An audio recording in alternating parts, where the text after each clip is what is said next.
오늘은 교회력으로 주연절 후 세 번째 주일입니다. 그리고 검은 토끼 해라고 하는 계묘년이 시작되는 설날이기도 합니다. 지금이 설 연휴 중이고 오늘이 마침 설날이어서 많은 분이 모이지 못했습니다. 하지만 오늘도 주일 예배는 계속됩니다. 지금 우리 교우 여러분들이 어디에 계시는지 새해 복 많이 받으시고, 그리고 하나님의 은혜와 평화가 가득한 설 명정 되시기를 간절히 기원합니다. 올해는 굉장히 특별한 해인데요.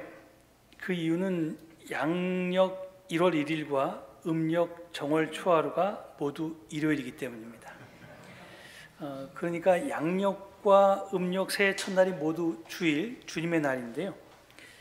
둘 중 하루가 주일인 경우는 가끔 있어도 둘 다 주일인 경우는 굉장히 드뭅니다.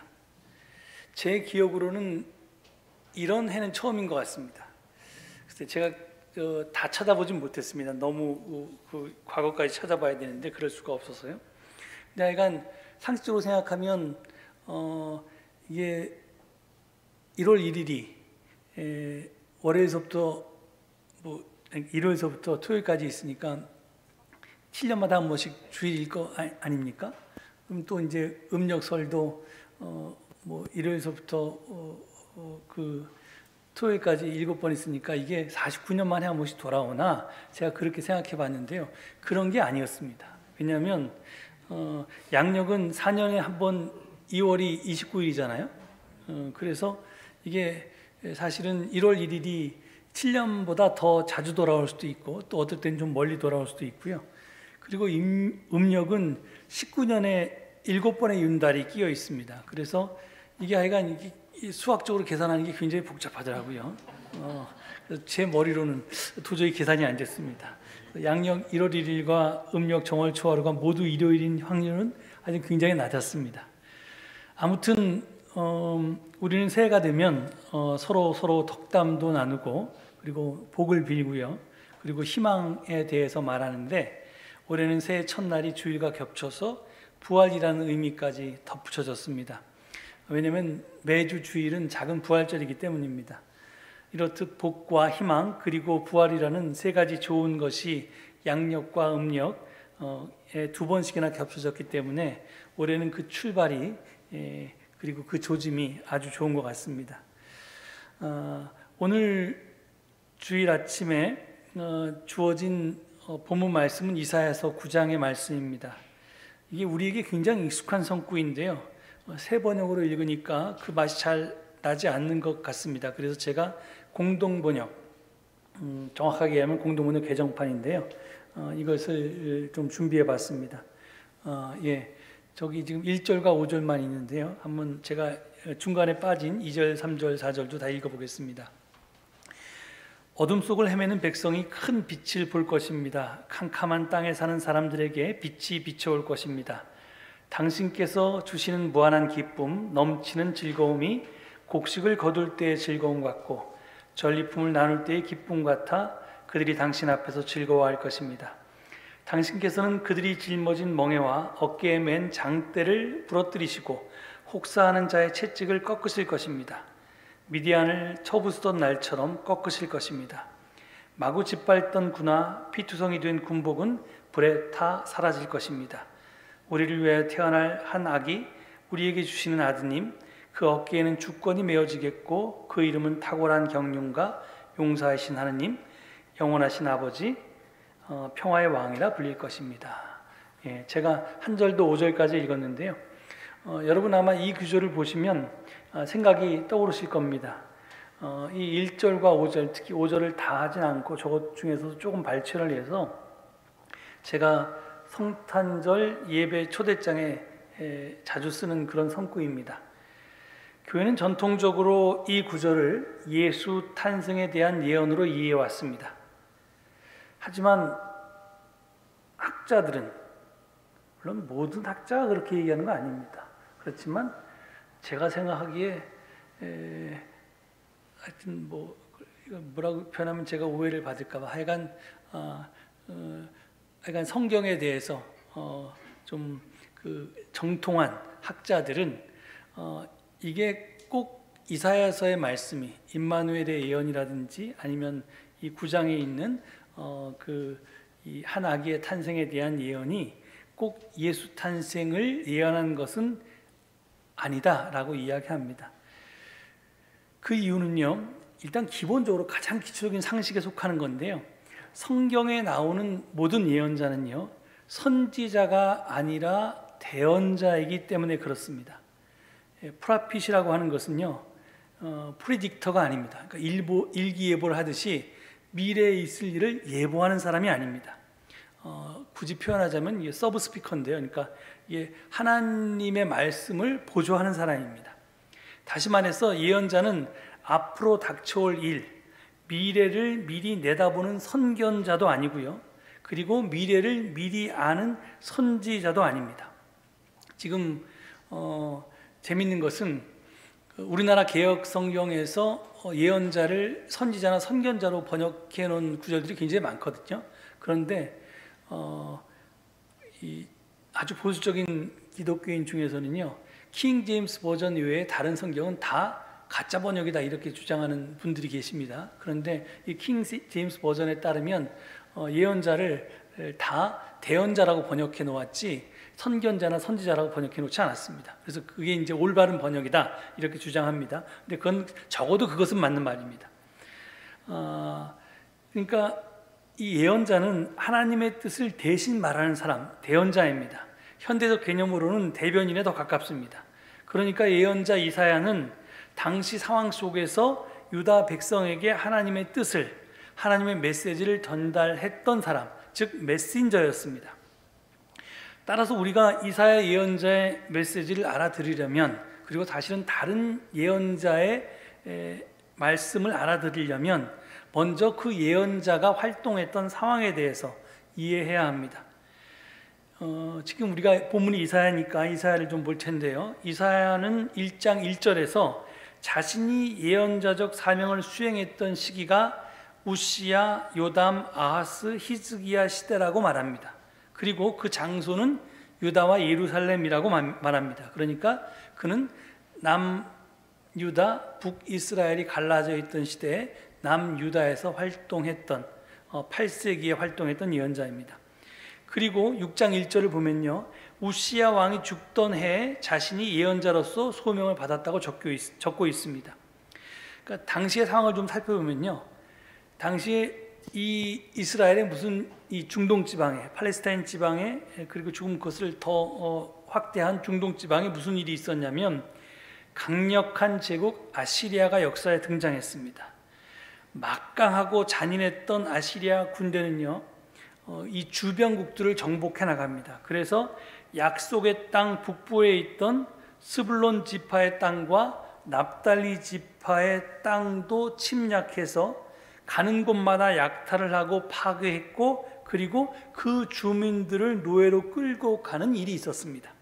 지금 본문 1절에 보면 지금 저기 공동번역 1절과요, 그 다음에 개역이나 아니면 새번역하고는 조금 다른데, 그 이유는 이제 이 원본이 히브리 성서이냐 아니면 그리스 성서이냐에 따라 좀 다릅니다. 근데 지금 여러분이 화면에서 보고 있는 이 공동번역에는 잘 안 나타나와 있지 않은데, 여러분이 주보에서 볼 수 있는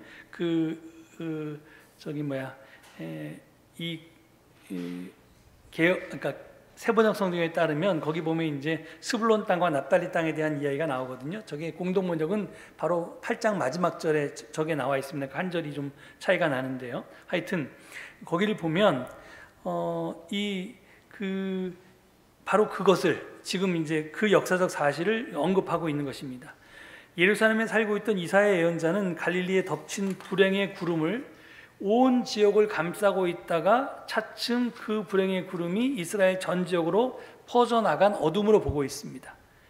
그런데 2절을 보면요, 지금 여기 공동번역 개정판에 보면 1절에 보면요, 느닷없이 그 지역 위에 찬란한 빛과 그곳에 살고 있던 사람들의 마음을 채워주는 특별한 기쁨에 대해서 말하기 시작합니다.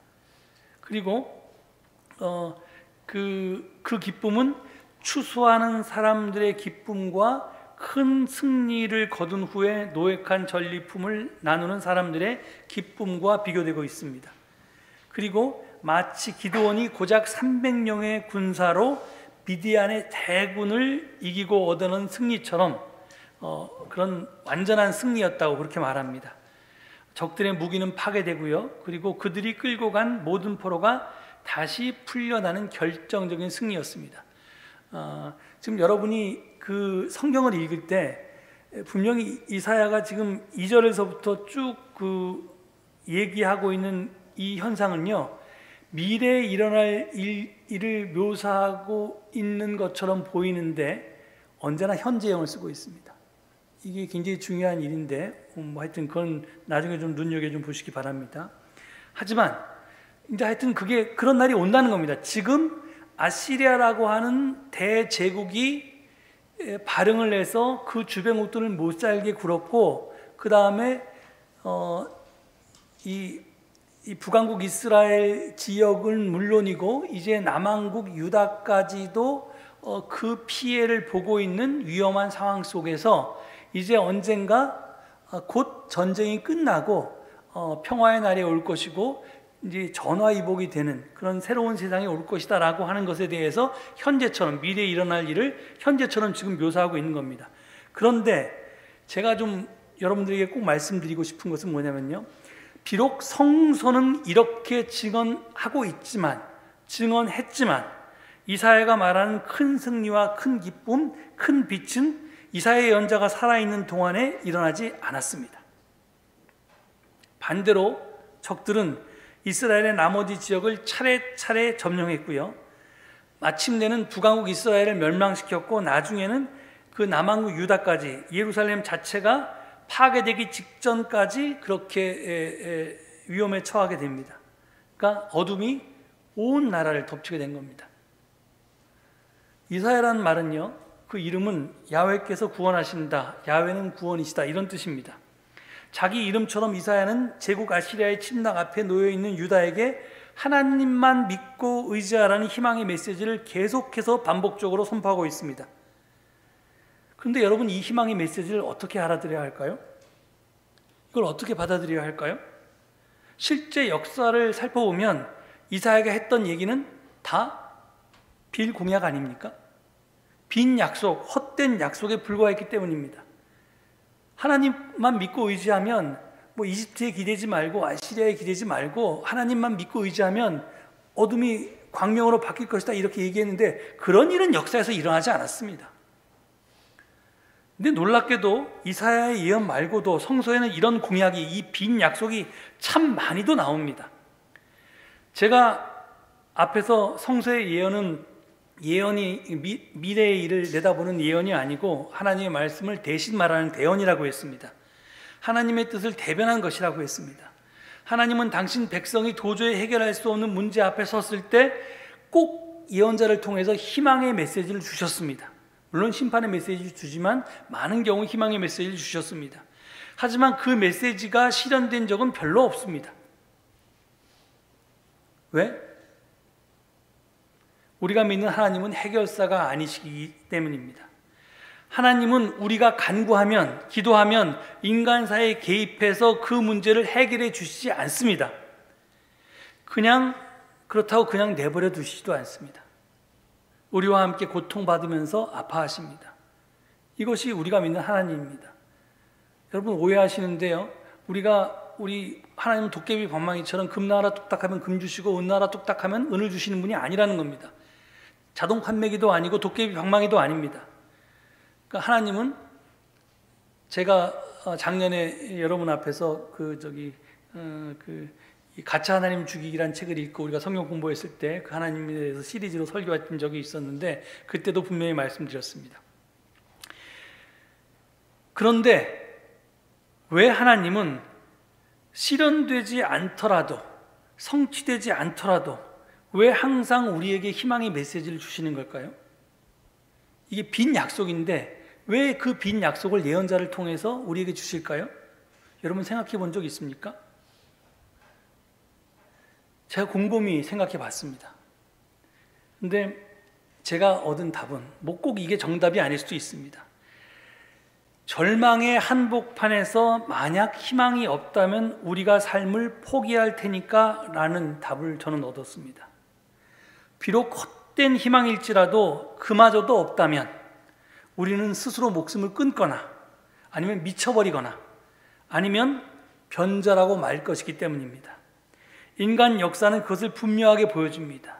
일제시대 때 강점기가 36년이 계속되니까 독립운동을 하던 사람들이 변절합니다. 왜? 희망이 없어지니까. 6.25 전쟁 때 수많은 고통이 닥치고 가족들이 옆에서 죽어나가고 하는 모습을 보면서 이 문제를 해결할 수가 없으니까 결국은 수많은 사람들이 미쳤습니다. 그래서 제가 어렸을 때도 동네에 참 이렇게 정신 나간 사람들이 많았습니다. 이게 그럴 수밖에 없는 겁니다.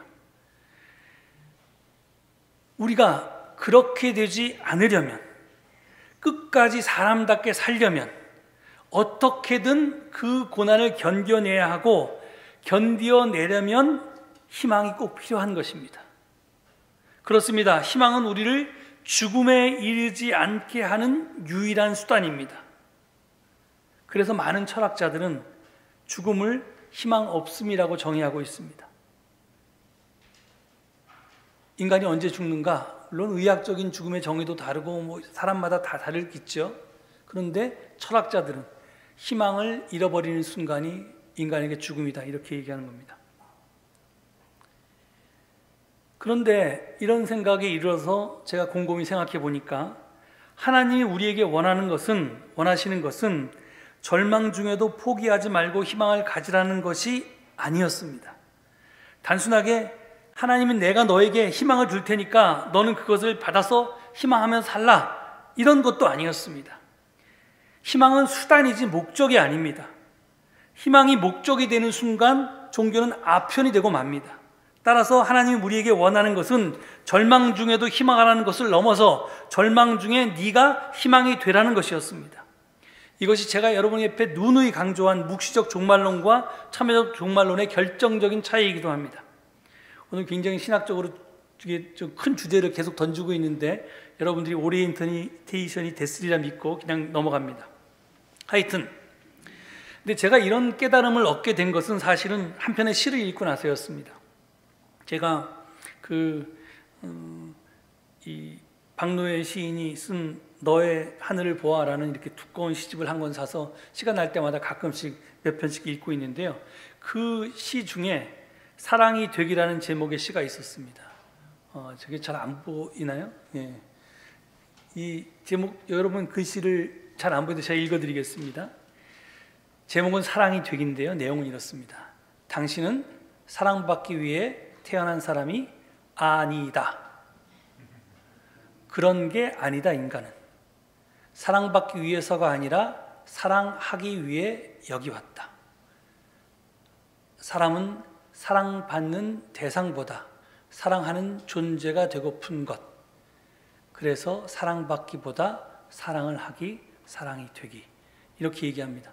그러니까 우리 기독교인들이 맨날 하나님의 축복을 얘기하면서 당신은 사랑받기 위해서 태어난 사람이라고 노래를 부르지만 그거 틀렸다는 겁니다. 박노해 시인이 보기에. 왜냐하면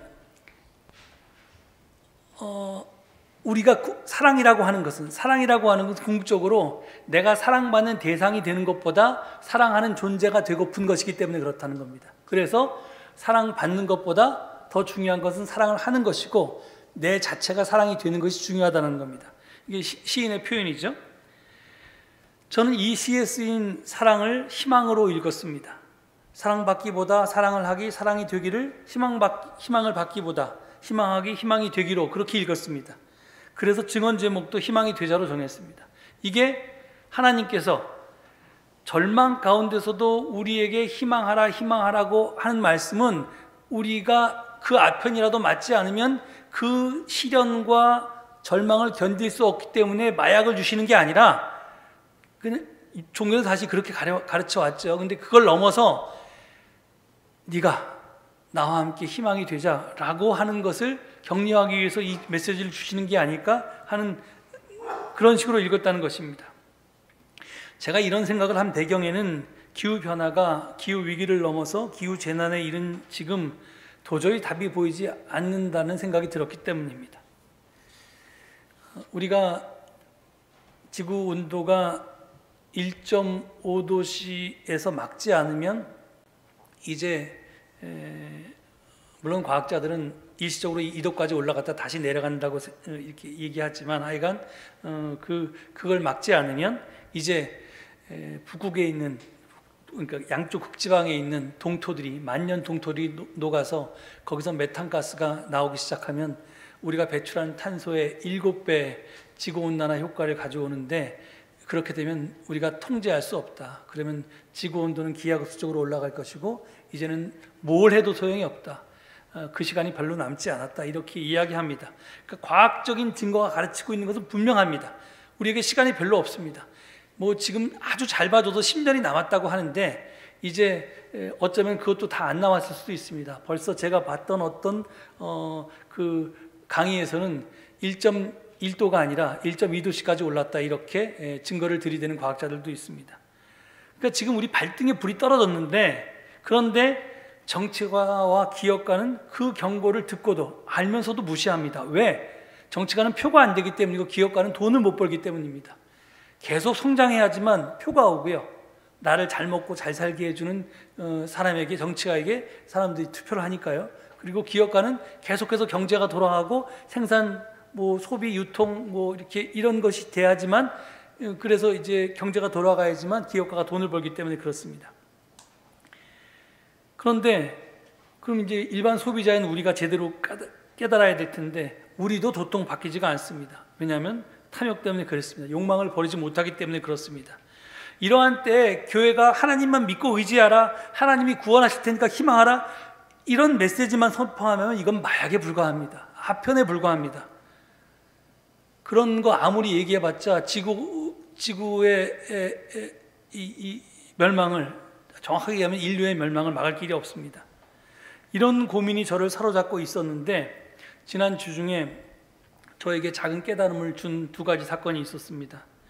지난 화요일에 기독교 환경운동연대, 즉 기완연 이사회가 있었습니다. 그리고 이틀 뒤에 그 이사회에서 만난 우리 이진영 사무총장과 그리고 이 한국교회 환경연구소 신익상 소장이 그 이사회 단톡방에 글을 하나씩 올렸는데요. 하나는 뭐였냐면 예장통합 소속 증평제일교회가 탄소흡수원 조성을 위해서 몽골 은총의 숲에 1,300만 원을 헌금했다는 것이었고요. 다른 하나는 사바시랜드라고 하는, 세바시랜드, 세바시가 뭔가 했더니 세상을 바꾸는 시간 15분 내에 준말이랍니다. 그래서 15분짜리 강의를 들으면 세상을 바꿀 수 있다는 겁니다. 그래서 이제 그 온라인 강좌 사이트에 기후위기 신학 포럼을 올려놓았다는 것이었습니다. 이 신학 포럼을 제가 들어가서 찾아보니까 모두 5개의 강좌가 올려져 있었는데요. 가장 관심을 끌었던 것은 연세대 김학철 교수의 강의였습니다.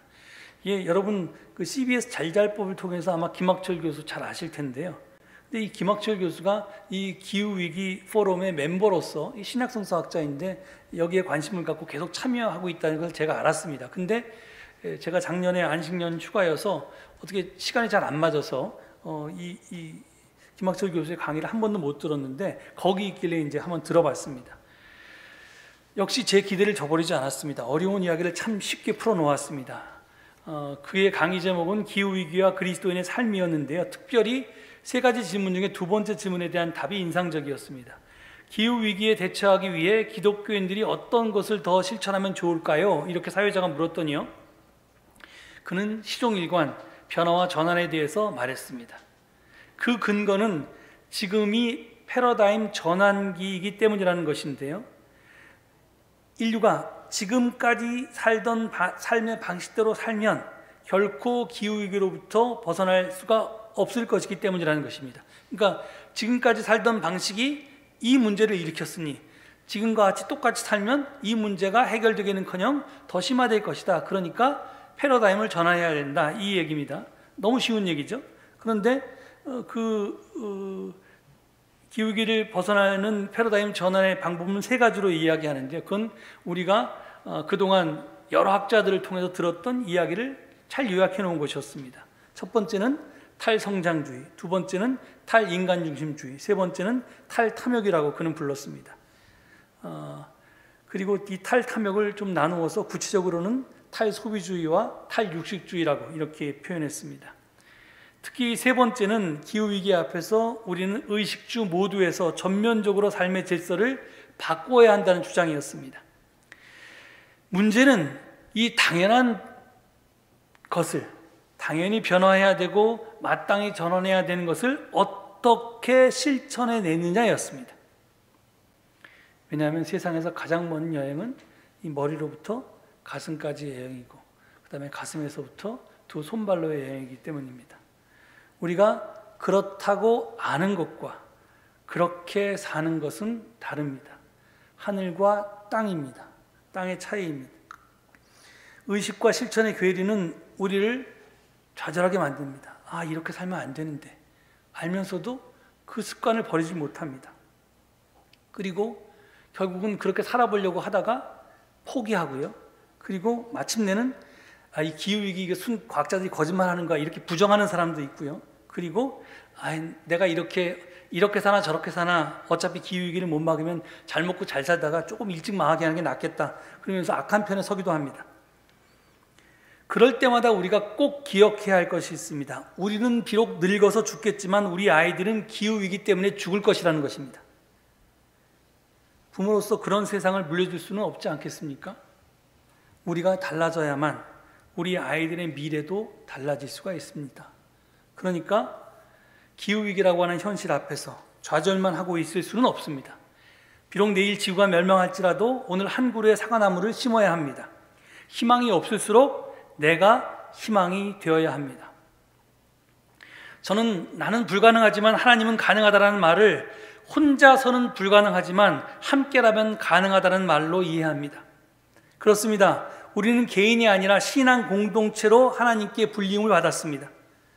우리는 기후위기라는 절망적인 현실 앞에서 서로 위로하고 격려하고 힘을 주고받고 포기하지 않도록 서로 의지하고 상호 연대하도록 불림을 받은 것입니다.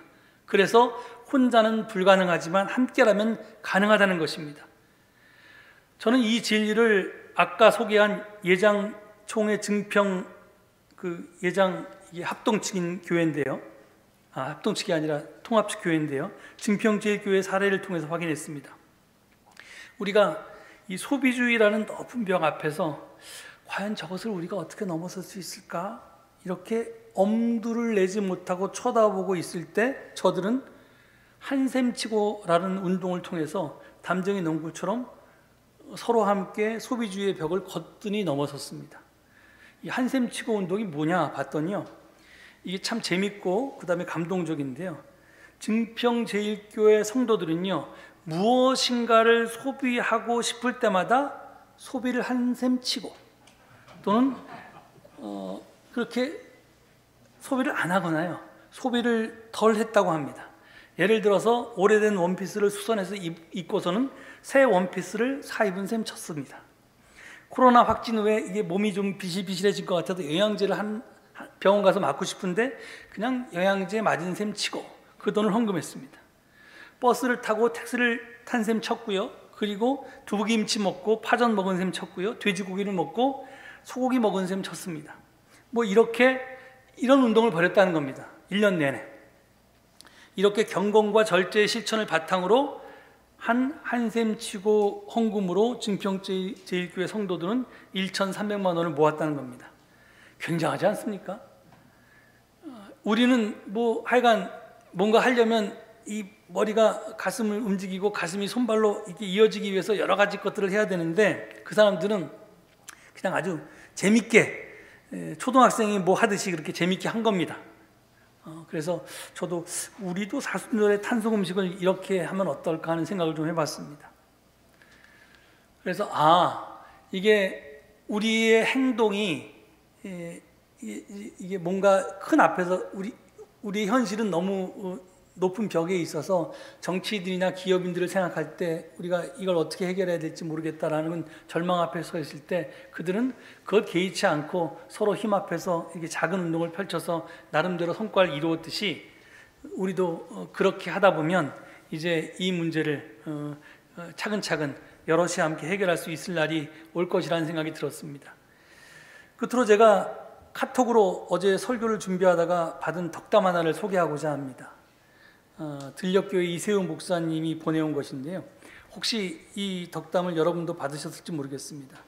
이세훈 목사님은 제가 1995년에 도농교회 자매결연 때문에 만나서 사귐을 가진 이후에 지금까지도 교류하고 있는 그런 친구 목사입니다. 저는 지금껏 설날을 설다라는 말에서 나온 것으로만 알았는데 이세훈 목사님은 일어설 날이라는 뜻으로 풀이했습니다. 근데 그 풀이가 제게 굉장히 큰 힘이 되었습니다. 그래서 교우 여러분들도 이 덕담을 나누시면서 힘내셨으면 좋겠습니다. 저기 지금 화면에 비친데요. 설날, 힘든 나날, 걱정되는 내일, 비틀거릴지라도 다시 설날은 분명히 옵니다. 우리 민족의 대명절 설날을 맞아 당당히 일어나 우뚝 서시길 열렬히 응원합니다. 2024년 복 많이 지으세요. 이세훈 목사님이 언제 시인이 되셨는지 제가 깜짝 놀랐습니다. 근데 그 앞에 보니까 지난 신정 때도 신정 메시지를 보냈더라고요. 덕담을 보내셨더라고요. 그래서 그걸 또 여러분께 소개하고 싶었습니다. 또 저렇게 예쁘게 꾸며가지고 보내셨는데 따님이 만들어준 건지 모르겠지만 내용은 목사님이 쓰셨을 것 같습니다. 기후위기, 경제안파, 코로나 등으로 매우 힘든 한 해가 될 듯합니다. 분단, 차별과 불평등, 빈부격차, 소외, 폭력, 전쟁 등 어떤 희망도 살아갈 용기도 가질 수 없는 요즘입니다. 그럼에도 그럴수록 우리끼리 연대하고 단결해 마침내 승리하는 새해 되시길 바랍니다. 이게 제가 오늘 설교하려고 하는 내용과 일치해서 여러분께 소개했습니다. 여러분 이런 한 해 되시기를 간절히 축원합니다. 이 말씀 되새기시면서 잠시 침묵 가운데 기도하시겠습니다.